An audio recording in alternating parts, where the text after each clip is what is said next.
이 그림이 어떤 그림인 것 같으세요? 사지인데요.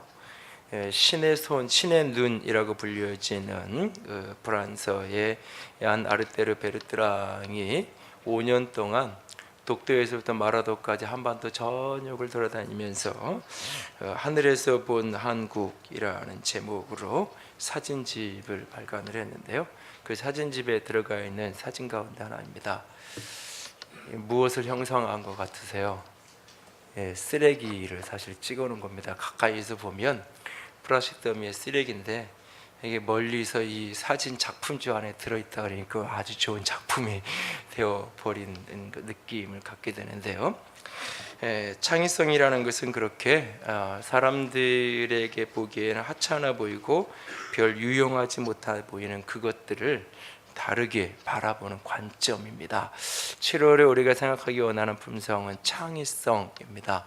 창의성의 정의는 내 삶의 필요나 내가 해야 되는 어떤 일 또는 내가 품어야 되는 어떤 생각을 이전에 했던 거랑은 다른 새로운 관점에서 그것을 접근하는 것, 여태까지 해오던 관성적인 그런 사고와 태도를 벗어나서 새로운 관점으로 문제를 풀어가고 접근하고 생각하는 것, 그것을 창의성이라고 이야기합니다. 여러분들 가운데 혹시 자녀들을 키우면서 쟤는 왜 그런지 나는 모르겠어 이런 애가 있다면 여러분 오늘부터 꼭 기억하세요. 그 아이는 창의성 있는 아이야. 내가 예측한 대로 움직이지 아니하는 그런 어떤 관성적으로 이런 때는 이렇게 움직여야 되는데 그렇지 않은 새로운 관점을 가지고 풀어가는 것을 창의성이라고 말하는데요. 윤동주의 서시를 보면 이런 구절이 있죠. 별을 노래하는 마음으로 모든 죽어가는 것을 사랑해야지.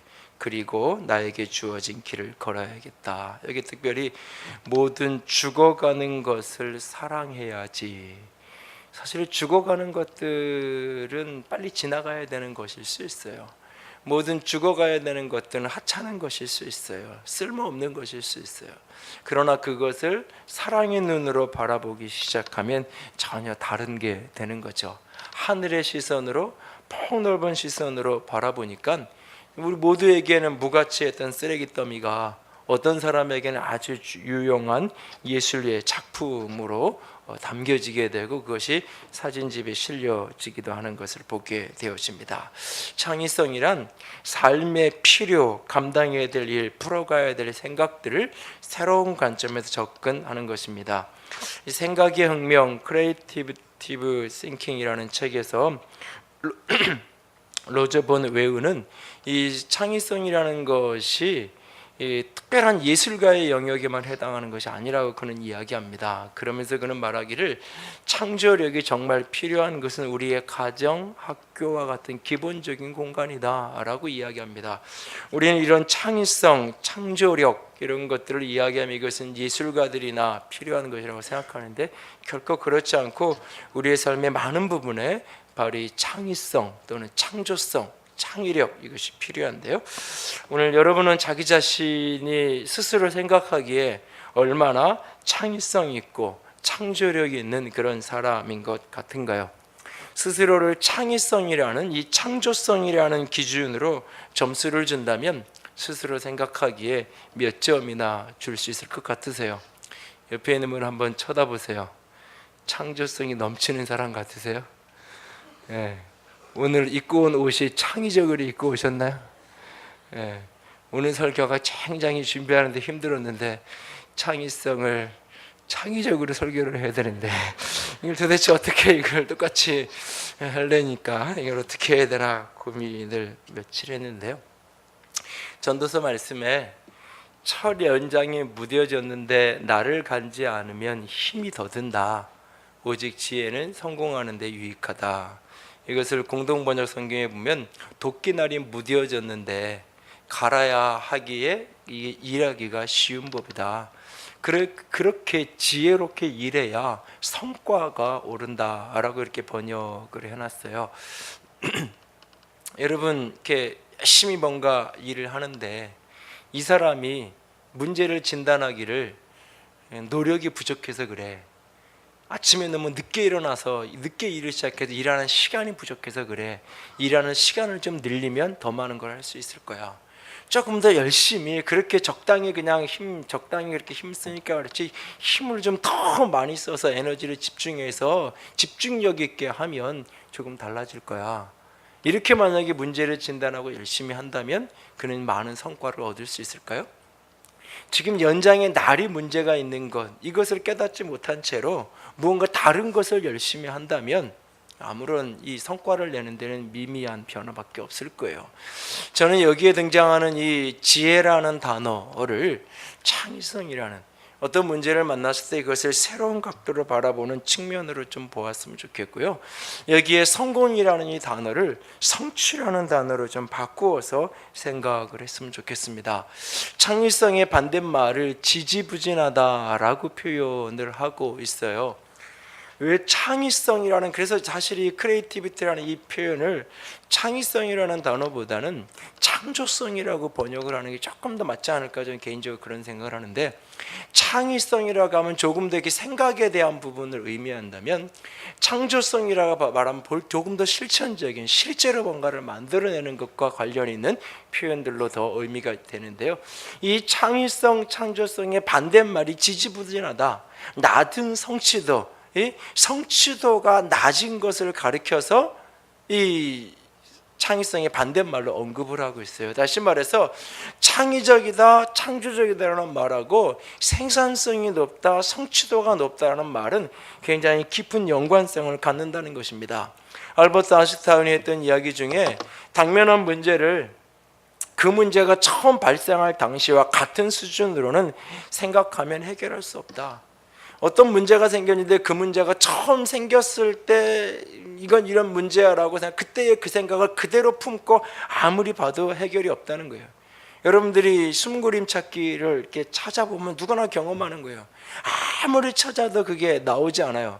그래서 하는 방법 중에 하나가 그 그림을 뒤집어 보잖아. 옆에서 보거나 아니면 그냥 집어 던져놔요. 그러고 한 시간 정도 다른 일을 하다 그 생각을 다 잊어버리고 다른 일을 하다가 다시 와서 딱 보면 딱 그게 보여지는 경우가 참 많아요. 그게 안 풀린다고 계속 똑같은 방향에 앉아서 똑같은 걸 계속 바라보고 있는다고 그게 해결이 되지 않죠. 오히려 다른 관점에서 새로운 접근을 하고 새로운 생각으로 그것을 바라볼 때 문제가 해결될 수 있다는 겁니다. 그렇게 해결되는 만큼 성취도는 높아지고 생산성은 높아질 수 있을 겁니다. 오늘날 우리 사회는 이 창의성과 생산성을, 과거에는 이것을 이렇게 떼어놨어요. 과거에는 이것을 굉장히 이렇게 다른 개념으로 많이 여기다가 이 애플과 구글의 성공 이후로 전 세계가 이제 생산성과 창의성을 어떻게 같이 융합될 수 있는, 이것이 창의성이 있는 게 오히려 생산성이 높다는 생각을 최근 10여 년 전부터 하기 시작하면서 많은 기업의 입사 시험 문제에서 이 창의성을 다루는 문제, 심지어는 수학 학원도 창의력 수학 뭐 이런 것들이 한참은 자기 주도적 학습 이게 유행이다가 요즘에는 이제 창의력이라는 게 유행처럼 번져가고 있는 모습을 보게 되는데요. 어떻게 하면 이것을 활성화시켜 갈 수 있을까요? 성취도를 높이는 창의성, 그것을 활성화하려면 어떻게 해야 할까요? 첫 번째는 하나님의 지혜의 영으로 충만하기를 사모해야 합니다. 창의성, 창조성은 기본적으로 하나님으로부터 흘러오는 거예요. 온전한 의미의 창조성을 가진 분은 하나님밖에 없어요. 그 하나님의 창조성이 우리에게 일부 부분적으로 흘러 들어왔기 때문에 오직 인간에게 이 창의성과 창조성이 발현되어지는 것을 보게 됩니다. 오직 인간에게만 있는 가장 독특한 성품 중에, 성격 중에, 능력 중에 하나가 창의성, 창조성이라고 이야기를 하는 거죠. 얼마 전에 길을 가다가 이렇게 집에서 이렇게 오다가 옆에 이 교회 옆에 6단지 주차장에 있는 데를 보니까 나물 하나 심어놨는데 그게 그냥 나무인 줄 알았는데 꽃나무더라고요. 지나가다 보니까 꽃이 피었는데 꽃중에 하늘로 이렇게 이게 잎이 열려 있잖아요, 꽃이. 근데 이렇게 밑으로 해가지고 이렇게 거꾸로 이렇게 쏟아지듯 만큼 이렇게 돼 있어. 근데 이게 작지 않고 크더라고요. 아, 저런 꽃이 다 있네. 그러면서 이렇게 지나갔어요. 몇 주가 지나고 나면 그게 이제 시들어서 이제 땅에 떨어져 있는 걸 이렇게 보면서 참 하나님이 저런 꽃도 만드시고 저런 꽃도 빚으시는구나, 그런 생각을 문득 했던 기억이 있는데요. 여러분들 사람을 한번 보세요. 사람을 보면 똑같은 사람이 한 사람도 없어요. 사람들의 외모뿐만 아니라 그 사람의 성격도 같은 게 하나도 없어요. 근데 이걸 자꾸 사람들이 같게 만들어 놓죠. 위 어떤 유명한 감독이 한국의 여배우들을 놓고 똑같아 그 사람이 그 사람인 것 같다고. 왜요? 압구정동에 있는 모 성형외과를 다 거쳐 와서 다 개성이 없이 그 사람인 게 그 사람인 것 같다고 이야기를 하던데, 사람이 만들어 놓으면 그래요. 아무리 창조적으로 만들었다고 해도. 근데 하나님이 만들어 놓은 것들을 보면 그렇게 어떻게 저런 생각을 하실 수 있을까? 어떻게 저렇게 만드실 수 있을까? 또한 하나님이 하신 일을 보면 더더군다나 놀래요. 어떻게 저런 창조적인 생각을 하실 수 있었을까? 어떻게 그 모세를 찾아오시는데 떨기나무 불꽃 속에 그렇게 임해가지고 그 사람을 이렇게 부르시고 하실 그런 생각을 하셨을까? 어떻게 이스라엘 백성들을 애굽에서 가나안 땅까지 이끄는데 2번씩이나 강을 가르고 바다를 갈라서 홍해와 요단강을 건너서 그렇게 하실 수 있었을까? 수많은 사람들에게 저주받은 저주의 형틀, 죽음의 형틀로 여기던 그 십자가를 어떻게 가장 영광스러운 영광의 상징으로, 어떻게 복음의 상징으로 저렇게 바꿀 수 있을까?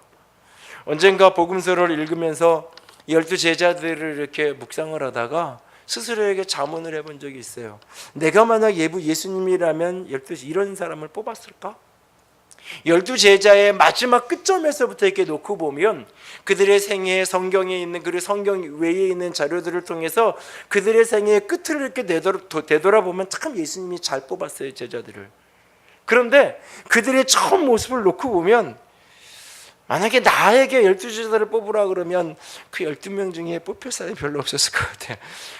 그 앞에 있는 사람의 모습을 보면 세상에서 보기에는 조금 이름도 없고 소외되어지고 때로는 무식하고 성격 급하고 이런 어떤 사람이 쉽게 분노하고 막 이런 사람들이에요, 사실은.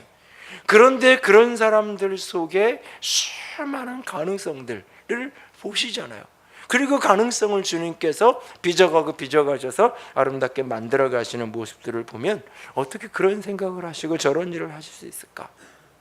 저와 우리 교회를 지난 시간들을 이렇게 되돌아보아도 하나님이 행하신 손길들, 하나님이 일하시는 방법들이 깜짝깜짝 놀랍다는 말 말고는 다른 말로 표현하기 어려운 부분들을 참 경험하게 됩니다. 그렇게 하나님이 지으신 세계가, 하나님이 행하시는 그 손길이 창의적인 모습으로 가득해요. 온 세상을 하나님께서 그렇게 지으셨어요. 오늘도 그 하나님이 그렇게 붙들고 계세요. 하나님이 그 하나님을 닮은 존재로, 그 하나님의 형상으로 하나님이 사람을 지으셨어요. 사람을 하나님의 형상으로 지음받았다고 할 때 그 안에는 세 가지 의미가 있어요. 하나는 인격성, 하나님은 사람을 인격적 존재로 만드셨어요. 인격적 존재라는 것은 뭐냐? 하나님의 요구에 대해서 노라고 말할 수 있는 존재예요. 자기 결정권을 가진 존재가 인격적 존재예요. 인격적 존재라는. 그래서 하나님이 선악을 알면 나무의 열매를 먹지 말라, 먹으면 너 죽는다 라고 말했을 때 그 말에 대해서 순종할 능력도 불순종할 능력도 갖고 있는 인격적 자유자로, 그런 인격적 온전히 자기 의지와 자기 능력을 가진 그런 존재로, 자율적 존재로 하나님이 인격적 사람의 존재를 지으셨어요. 그리고 늘 그런 인생을 사람들을 인격적으로 대우하세요. 그는 사람을 기계로, 동물로 자기 마음대로 하지 않아요. 끊임없이 설득하시고 끊임없이 말씀하시고, 그것에 대해서 순종할 때 축복을 주시고, 그것에 대해 불순종하여 스스로 화의 길을 걸어갈 때 책임을 묻게 하시고, 그렇게 늘 인격성으로 존재를 지으셔 그렇게 대접하고 계세요. 하나님은 사람을 관계적 존재로 지으셨어요. 하나님이 성부와 성자 성령 하나님이 삼위일체 한 하나님이신 동시에 구별되는 존재인 것처럼 우리는 하나의 공동체 속에 살아가는 분리하되 온전한 개별적 인격으로, 남편과 아내가 온전히 구별된 독립적 인격이지만 한 몸이라고 말씀하시는 성부, 성자, 성령 하나님이 온전한 성부도 하나님이고 성자도 하나님이고 성령도 하나님이시지만 동시에 한 하나님이신 그 하나님의 관계성을 그대로 인간 속에 부으셨어요. 그래서 인간은 관계적 존재로 관계 속에 살아가게끔 지으셨어요. 그리고 하나님은 인간에게 창조성을 허락하셨어요. 하나님이 지으신 세계를 인간에게 위임하면서 이 세상을 가꾸고 경작하고 지배하고 가꾸라고 말씀하셨어요. 유태인들이 이 노벨상을 많이 타고 이 과학자나 이 굉장히 이런 어떤 분야에 탁월한 몇 가지 이유가 있는데, 그 중에 하나가 뭐냐면 그들은 이 자연을 바라보는 세계관 자체가 어떻게 이 세상은 그냥 원래 세상은 원래대로 있는 그런 존재가 아니에요. 이 세상은 늘 인간의 손에 의해서 개선되어야 될 존재로, 자연의 어떤 것도 하나님이 불완전하게 만들진 않았어요. 그러나 하나님이 만드시되 그것을 인간의 손길이 닿을 때 더 아름다워지도록 하나님이 세상을 만드셨어요. 그리고 인간에게 하나님의 닮은 창조성을 인간에게 부어주셨다고요. 그런데 이 하나님의 형상이 인간의 범죄로 말미암아 깨어지잖아요.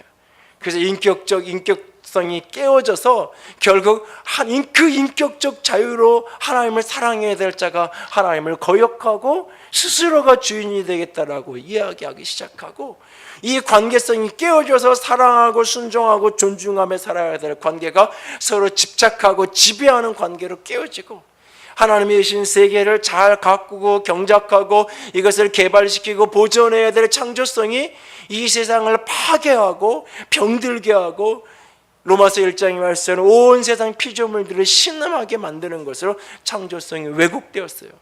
그래서 구원이라는 것은, 내가 예수를 믿고 구원받는다는 것은 하나님 앞에서 내 인격성이 회복되는 거예요. 하나님을 믿음으로 받아들이고 그분의 주인됨을 인정하면서 내 구원으로 하나님과의 관계가 회복되고, 그 구원이 내 공동체의 관계 속에, 가정에서 교회 안에서 공동체의 관계성의 회복의 열매로 나타나는 거예요. 그리고 또 하나 창조성의 회복으로 나타나는 거예요. 그래서 우리가 하나님의 영으로 충만하기를, 그 창조의 영이 끊임없이 우리에게 부어지기를 우리는 기도해야 되는 거예요. 그럴 때 하나님의 영이 우리에게 충만할 때 우리에게 창조성이 더 아름답게, 창조성이 다른 사람을 해하는 것으로가 아니라 함께 행복한 모습으로 빚어지는 거예요.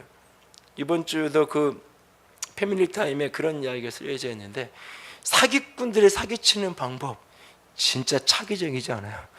진짜 기가 막히게 사람들을 속이잖아요. 사실은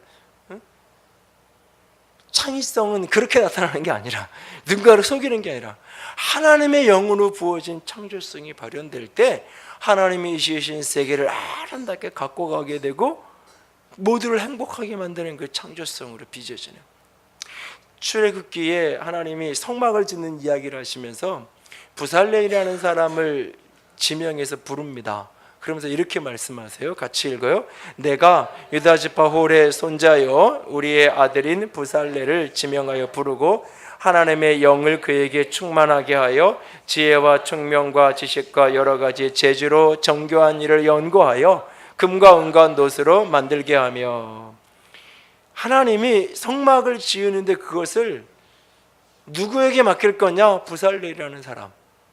그래서 특별히 예술을 하거나 이런 사람의 가장 존경하는 인물 중에 하나가 부살레. 그래서 그 영을 달라고 하는 게 기도하기도 하는데요, 이 하나님께서 그에게 당신의 영으로 충만하게 채우셔서 일을 하겠다고, 지혜와 총명과 여러 가지 재주를 주어서. 그렇게 그 중요한 표현 중에 하나, 정교한 일을 연구하여. 그러니까 하나님의 영을 구하려니까 그냥 기도만 하면 어느 날 번뜩번뜩한 게 떠올라서 그냥 바로 그냥 아니에요. 하나님의 영이 때로는 연구실 속에서 주어진다고요. 하나님의 영이 수많은 관찰과 씨름 속에서 하나님의 영이 부어져서 창조적인 것들이 만들어지고 개발되도록 주님이 일하신다고요. 오늘 하나님의 영이 부살렐에게 부어져서 그 일을 감당하게 했던 것처럼 오늘 우리 모두에게 하나님의 영이도 충만하게 부어져서 나의 필요, 일, 생각이 새로운 관점으로 접근되어져서 새로운 성취를 얻을 수 있기 원합니다. 그게 부족할 때 하나님께 기도해야 돼요. 지혜가 부족하거든 후히 주시고 꾸짖지 않은 하나님께 기도하라고 말씀하시는데, 끊임없이 하나님께 지혜의 영, 하나님의 창조성이 내게 부어지기를 끊임없이 기도하는 저와 여러분이 될 수 있기를 원합니다. 두 번째로, 우리가 성취자를 높이는 창의성이 활성화되려면 현실에 적응하기보다는 창조적인 질문을 던질 수 있어야 돼요. 비행기를 타시면, 특별히 비행기가 이렇게 이륙할 때도 약간 그러긴 하는데 대부분 착륙할 때 보면 이 귀가 아프거나 귀가 불편한 경험을 하게 되잖아요. 여러분도 이런 경험을 해보신 적이, 비행기를 타보신 분은 있을 거예요. 그럴 때 여러분은 어떻게 하나요? 귀가 아파요. 어떻게 하나요? 세 종류의 사람이 있어요. 그 상황을 그냥 받아들이는 거예요. 예? 받아들이는 거예요. 비행기는 원래 다 그래. 예, 비행기는 다 그런 거야. 창조도 다 그런 거야. 그냥 1, 2분만 참으면 그냥 견디면 되는 거야. 참 참을성 있고 인내심 있는 그런 사람. 두 번째는 무엇인가를 시도해요. 그래서 옆에 있는 사람을 딱 봐요. 그랬더니 옆에 있는 사람이 이렇게 귀를 막 이렇게, 그럼 자기도 따라서 해보기도 하고요. 옆에 있는 사람이 입을 크게 벌리고 있으면 입을 벌리기도 하고요. 옆에 있는 사람이 물을 마시고 있으면 물을 마시고, 누군가를 보면서 뭔가를 이렇게 자기 나름대로 이 상황을 해결하기 위해서 뭔가를 해요. 세 번째, 아주 소수의 사람은 화를 내요. 내가 비행기 표값을 얼마를 냈는데 말이야, 이 최첨단의 보잉 747 이런 기계를 이런 비행기를 만들면서 이거 하나 아직도 해결을 못 해가지고 이렇게 사람을 이렇게 힘들고 어렵게 만드냐고, 그러면서 이렇게 화를 내는 소수의 사람이 있어요. 그런데 화를 내고 끝나면, 화를 내고 내가 다시는 비행기 타나 봐라, 이런 사람은 창의적인 사람이 아니에요. 화가 나요. 불편해요. 그러면 거기에 창조적인 질문을 던지는 거예요. 어떻게 해야 될까? 어떻게 하면 이것을 극복할 수 있을까? 그런 사람들이 만든 게 이어플레인이죠. 예? 이름도 재밌어요. 에어플레인을 바꿔서 이어플레인. 예? 이걸 이렇게 꼽으면 이 기압차 때문에 나는 건데, 그것 때문에 귀에서 느끼는 통증이 없어져 버려요.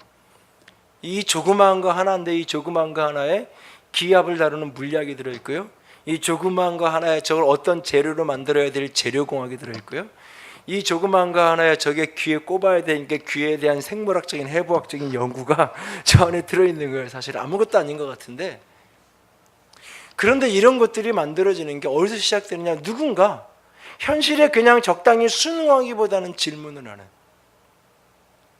응? 톱질을 하는데 도끼질을 하는데 너무 힘들어요. 누군가는 말하죠. 원래 톱질을 하는 게 그런 거야. 원래 도끼질이 힘든 거야. 그냥 조금씩 쉬엄쉬엄 하면서 그냥 열심히 해 라고 누군가는 이야기하죠. 본인도 그래요. 뭐 어쩔 수 없지, 뭐 그렇게 해요 그냥.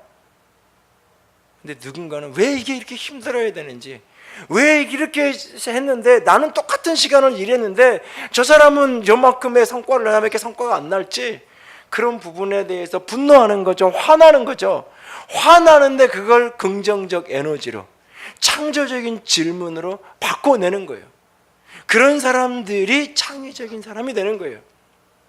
그래서 역사는 세상은 순응하는 사람들에 대해서 유지되고 반영하는 사람, 반역하는 사람, 저항하는 사람들에 의해서 혁신되고 발전된다고 이야기했어요.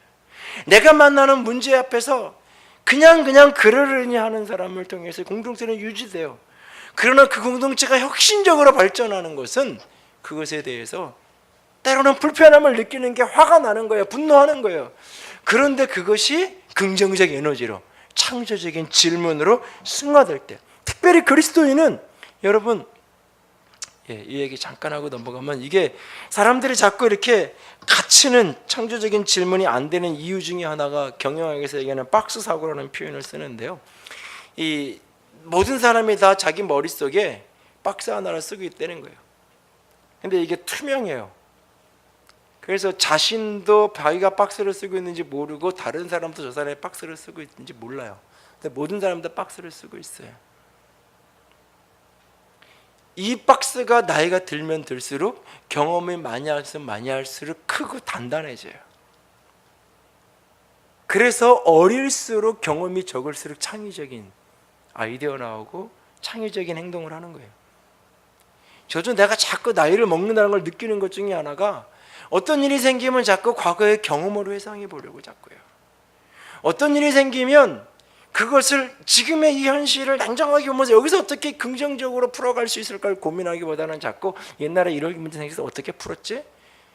자꾸 그 생각을 하려고요. 아, 그때 이렇게 풀어서 잘 풀렸지, 그러니까 이번에도 그렇게 하면 되겠지. 자꾸 그런 식의 생각을 내가 하려고 하는 태도가 자꾸 나도 모르게 나타나요. 우리 모두는 박스 하나를 갖고 있어요. 창의성은 이 바깥에서 바라보는 거예요. 여러분, 그리스도인은 이걸 믿는 거잖아요. 사람이 할 수 없는 걸 하나님이 할 수 있다는 걸 믿는 거잖아요. 내 생각으로 불가능한 것을 하나님이 하실 것을 믿는 사람이잖아요. 그리고 또 이것도 믿는 사람이잖아요. 내 생각과 하나님의 생각이 다르다는 걸 믿는 사람이잖아요. 그렇다면 나는 내가 생각하는 것을 절대 선이라고, 내가 생각하는 것을 절대 가치라고 주장하면 안 돼요. 나도 역시 하나의 박스 안에 있는, 끊임없이 그 바깥에 있는 것들을 들여다볼 줄 알아야 돼요. 그러기 위해서 현실의 문제를 찾아야 돼요. 자꾸 내가 만나는 현실 속에 자꾸 문제를 찾아낼 줄 알아야 돼요. 문제를 볼 줄 아는 시선, 거기서부터 창의성은 시작이 되는 거예요, 사실은. 근데 우리는 자꾸 문제를 제기하는 것을 부정적으로 여겨요. 특별히 교회 안에서 어떤 문제를 문제라고 말하는 것 자체를 자꾸 죄악적이고 잘못된 사람처럼 여겨요. 아니에요. 전혀 그렇지 않아요. 문제를 해결하는 방식에서 문제가 생기는 거지, 그걸 해결하는 방식이 공동체를 깨거나 그걸 해결하는 방식이 비난과 비방과 원망과 이런 식으로 가는 걸 잘못됐다고 얘기하는 거지, 문제를 인식하는 것은 전혀 잘못되는 게 아니에요. 문제를 자꾸 찾아낼 수, 그래야 발전을 하는 거예요. 발전을 하는 거예요. 알파 코스를 지난주에 마쳤는데요, 알파 코스를 했어요. 어떤 부분에서 문제가 있는지 이걸 조금 더 활성화시키고 좀 더 전도를 더 많이 하는 통로로 만들려면 여태까지 쭉 13번을 하면서 그냥 관성적으로 해왔는데, 이것을 앞으로는 어떻게 해야 돼? 여기 어떤 문제가 있는지 문제가 보여야 그 다음에 어떻게 해결할지, 그 다음에 창의적인 답이 나오는 거잖아요. 머리 좋은 사람의 가장 핵심은 질문을 할 줄 아는 능력이에요. 질문을 하는 능력을 자꾸 키워줘야 돼요. 성경을 깊이 보는 사람은 성경을 읽을 때마다 자꾸 질문이 나오는 사람이에요.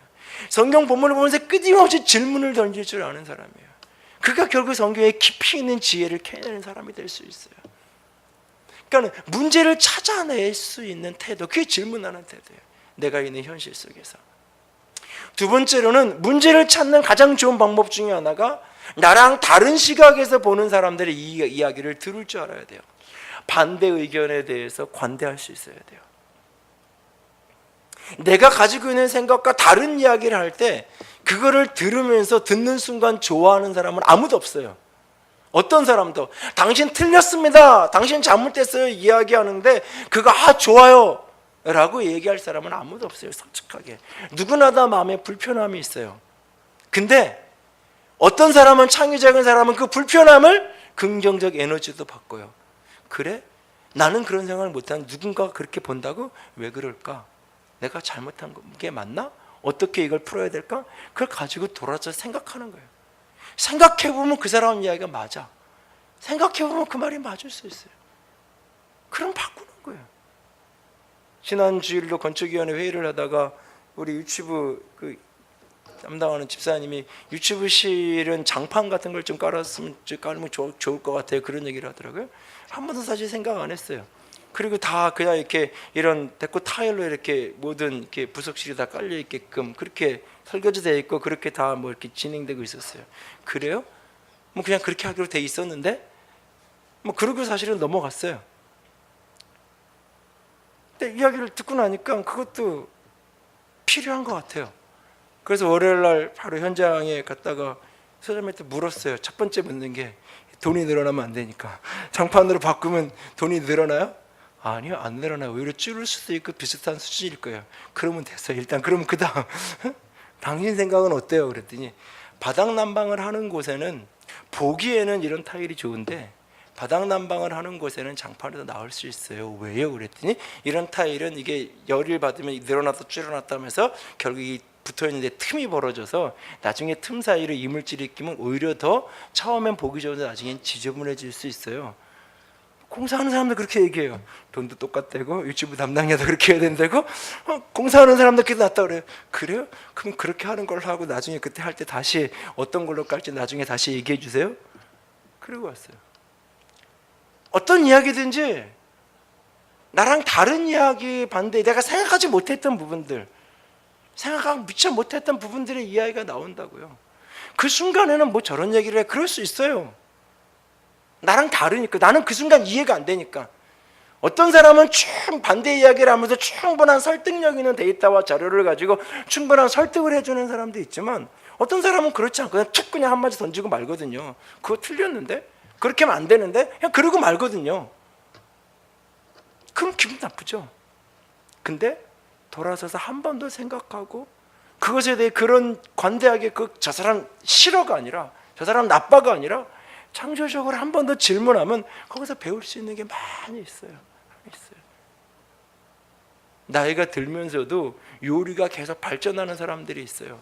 그런 사람들은 자꾸 다른 사람을 듣는 거예요. 보면서도 배우는 거예요.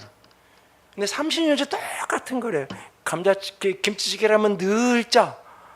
내 스타일을 늘 고집하는 거예요. 거기다가 나이가 들으니까 입맛이 무뎌지니까 더 짜지잖아요. 그러니까 다른 사람의 반대 의견을 안 받아요. 관대하지 않은 거. 우리 집은 난 이런 스타일이야. 근데 이게 나이가 들면 자꾸 더 생기잖아요. 저부터 자꾸 그런 게 자꾸 생기를 느끼니까. 그 세 번째는 골방 속에 들어가서 내려다볼 수 있어야 돼요. 사실은 하늘에 올라가서 내려다봐야 되는데 저 위에는 하나님밖에 안 계시잖아요. 우리가 저 하나님의 시각을 가지려면 골방 속에 들어갈 수 있어야 돼요. 혼자 있는 시간이 필요해야 돼요. 혼자 사고하는 게 필요해요. 예령 박사님은 이런 얘기를 해요. 현대인의 비극은 완전히 혼자 있는 시간을 갖지 못하는 거다. 혼자 있는 시간조차도 스마트폰에 다양한 TV에 다양한 미디어에 노출되어 있잖아요. 절벽 같은 공간을 마주치지 않고서는 창조할 수 없어요. 그 얘기예요. 절벽 같은 공간에 마주하지 않고. 저도 이렇게 설교 준비를 하면서 처음 설교의 기본 대지를 뽑아야 되는 데까지는 가능하면 사무실에 안 앉아 있어요. 특별히 요즘엔 더 이제 이게 자꾸 앉아 있으면 나도 모르게 컴퓨터 두들기고 싶어요. 이 본문을 다른 사람이 어떻게 해석했는지. 성경책 본문을 오늘 해야 될, 이번 주에 나눠야 될 본문을 정해놓고 나면 몇 번 읽고 나면 그게 머릿속에 있잖아요. 그리고는 사람이 없는 곳, 그냥 갇혀있는 곳, 갇혀있는 거 제일 좋은 것 중에 하나가 핸드폰만 없으면 갇혀있게 되더라고요. 자꾸 생각을 하는 거, 이걸 어떻게, 이걸 또 하나님이 하고자 하는 말씀이니까. 근데 나도 모르게 자꾸 생각을 안 하게 돼요. 특별히 미디어의 발달과 더불어 생각을 안 하게 돼요. 그래서 요즘엔 자꾸 많은 정보를 가지고, 데이터를 많이 가지고 있는 게 능력인 것처럼 착각해요. 자꾸 그 데이터를 모으는 데만 자꾸 우리가 힘을 쓰는 시대로 자꾸 가죠. 아니요, 창의성은 자꾸 생각할 수 있어야 돼요. 골방 같은 공간에서 홀라 생각할 수 있는, 사고할 수 있는, 생각할 수 있는. 그 생각의 핵심은 질문이에요. 어떻게 해야 될까? 창조적인 질문을 자꾸 던질 수 있어야 돼요. 내가 만난 현실에 순응하고 적응하기보다는 창조적인 질문을 할 때 창의성이 자꾸 활성화될 거예요. 그러니까 자꾸 질문을 하세요. 그 질문하는 분위기를 자꾸 만들고 그것에 대해서 용납하고, 저도 더 노력할 거고 우리 모두가 다 그렇게, 교회도 가정도 그렇게 됐으면 좋겠어요. 세 번째는 두려워하기보다는 적극적으로 도전할 수 있어야 돼요. 실패를 두려워하기보다는 적극적으로 도전해야 돼요. 창의성이 실천력하고 연결되지 않으면 창의성은 무용지물이에요. 창의성이 실천력하고 연결되어야 이것이 진정한 창조의 모습이 될 수가 있는 거예요. 그래서 끊임없이 시도해보고 해봐야 돼요. 21세기 이 창의성, 창조성의 아이콘을 꼽으라 그러면 그 스티브 잡스를 이야기하게 되죠. 애플의 다양한 제품들, 그래서 애플의 제품이 나올 때마다 가장 큰 화두가 뭐냐면 얼마나 혁신을 했느냐, 얼마나 혁신적인 아이디어가 얼마나 거기에 담겨져 있느냐. 기계적인 발달을 이야기하기보다는 그것을 가지고 많은 이야기를 하게 되는 모습을 보게 됩니다. 어저께도 식사하는데 어떤 분이 옆에 앉은 분이 아이폰 7 사면 안 돼. 이 아이폰 프로가 조금 있다 나올 거야. 아이폰 10주년 기념으로 나올 거야. 관심 있게 듣다가 그런 생각을 도대체 뭐가 여태까지 한 게 다 나온대요. 그래서 그게 뭘까? 뭐 그런 생각을 했는데 사실은 이 스티브 잡스가 얼마나 많은 실패를 한 사람이에요.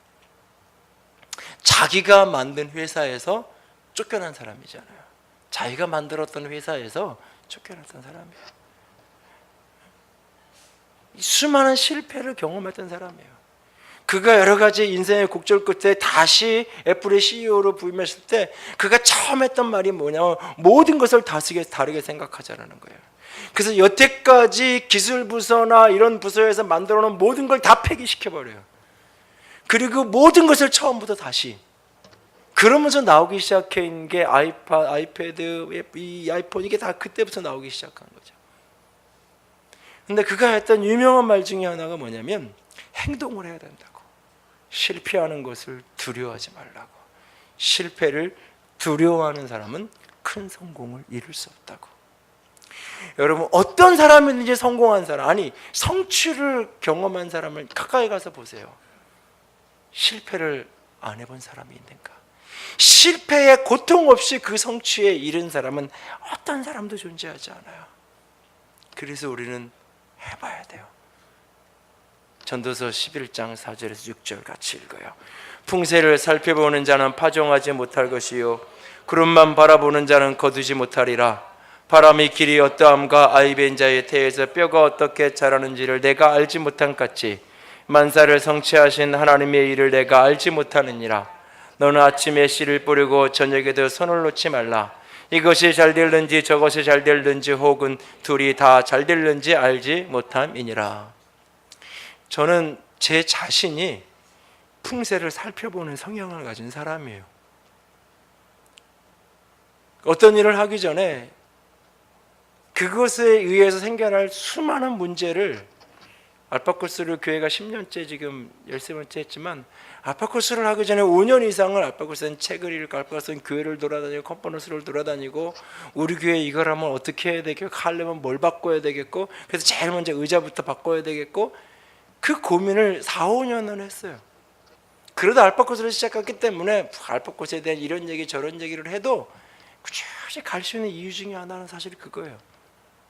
근데 성향이 그러다 보니까 이 구절이 딱 맞아요. 때로는 풍세를 살펴보는 자는 파종을 못하고 구름만 바라보는 자는 거두지 못하는. 정작 많은 생각은 하는데 이것에 대한 긍정과 부정, 장점과 단점, 이것을 해야 될 때 치료해야 될 대가들, 필요한 것들을 이렇게 계산하다 보니까 이것도 하다가 안 되겠고 저것도 하다가 안 되겠고 생각을 했는데 못하겠는 게 참 많아요. 그래서 자꾸 포기하게 되고 스스로가 내 자신의 성향이 그런 성향이 강해서 이 구절을 참 좋아해요. 내가 보이지 않는 곳에서 하나님이 일하시는데 만사를 성취하는 분은 하나님인데 내가 성취하는 분은 하나님인데 내가 맨날 하늘만 쳐다보고 있고 구름만 주기 계산만 하고 있으면 그러면서 아무것도 하지 않고 있으면 이게 잘 될는지 저게 잘 될는지 둘 다 잘 될는지 모르니까 아침이고 저녁, 다시 말해서 기회가 오면 어떤 것든지 해보라는 거예요. 도전해보라고 우리에게 말하고 있는 거예요. 현대그룹의 고 정정 회장이 가장 많이 했던 이야기 중에 하나가 이봐 해보기나 했어 라는 이야기라고 그러잖아요. 어느 날 마음속에 꿈이 생겼어요. 소원이 생겼어요. 대통령이 여기에 고속도로를 놓겠다는 이야기를 했어요. 그 일을 시작을 해요. 그 마음속에 생각, 이 고속도로를 만들면 그 위에 달릴 차가 있어야 될 것 같아요. 자동차 회사를 만들고 그 저 끝에 가서 이렇게 만들면 부산까지 뚫리면 부산에서 배를 타고 전 세계에 배를 만들어야 돼. 조선소를 만들어야 될 것 같아요. 아무것도 갖춘 게 없잖아요. 돈도 없고 뭐 아무것도 없어요. 그래서 그냥 해보는 거예요. 영국에 가서 돈 빌려달라고 얘기해보는 거예요. 누가 빌려줘요? 자기가 직접 그린 설계도 아니고 맨 땅 그 모래밭 사진 하나 남의 회사에서 빌려온 거 그 조선 그 설계도 하나 가지고 그리게 누가 빌려해줘요? 근데 설득하는 거예요. 지금에는 없는데 당시 500원짜리 지폐에 보면 거북선이 있었어요. 이순신 장군하고 거북선이. 그 500원짜리 지폐를 꺼내 보이면서 우리나라는 300년 전에 철갑선을 만든 사람이라고. 우리 민족에는 그런 DNA가 있다고. 한 번만 도와달라고. 결국 그게 계기가 돼서 설득이 돼서 차관이 오게 되고 그것이 일을 만들잖아요. 어떤 상황을 만났을 때 창의성을 갖는다는 것은 아이디어가 떠오르면 해보는 거예요. 해보는 거예요. 도전해보는 거예요. 시도해보는 거예요. 그 속에서 그것이 다듬어지면서 아름다운 성취를 만들어낼 수 있을 거예요. 오늘 우리의 인생 속에서, 저 여러분의 인생 속에서 지지부진한 인생이 아니라, 인생을 산 것도 안 산 것도 아니고 그 사람이 있는 듯 없는 듯 그런 인생이 아니라 성취도를 이루어낼 수 있는, 하나님의 뜻을 이루어낼 수 있는 그런 인생이 우리의 인생이 될 수 있기 원합니다. 내가 만난 어떤 필요나 일이나 생각이나 그 일들 앞에서 어떻게 하나님 이걸 풀어가야 될지 하나님의 지혜를 끊임없이 구하세요. 그리고 그 앞에서 늘 해왔던 대로, 관성대로, 남이 하는 대로가 아니라 끊임없이 창조적인 질문을 던질 수 있기 원합니다. 창조적인 질문을 끊임없이 던지면서 그 일을 풀어갈 수 있기 원합니다. 그리고 그 좋은 아이디어가 떠오르고 생각이 있다면 그것을 해보고 그럴 수 있는, 그리고 그런 분들을 용납할 수 있고 그런 분들을 수용해주고 품어줄 수 있는 우리 가정이, 교회가 또 되어줄 수 있기를 주님의 이름으로 부탁을 드립니다. 기도합시다.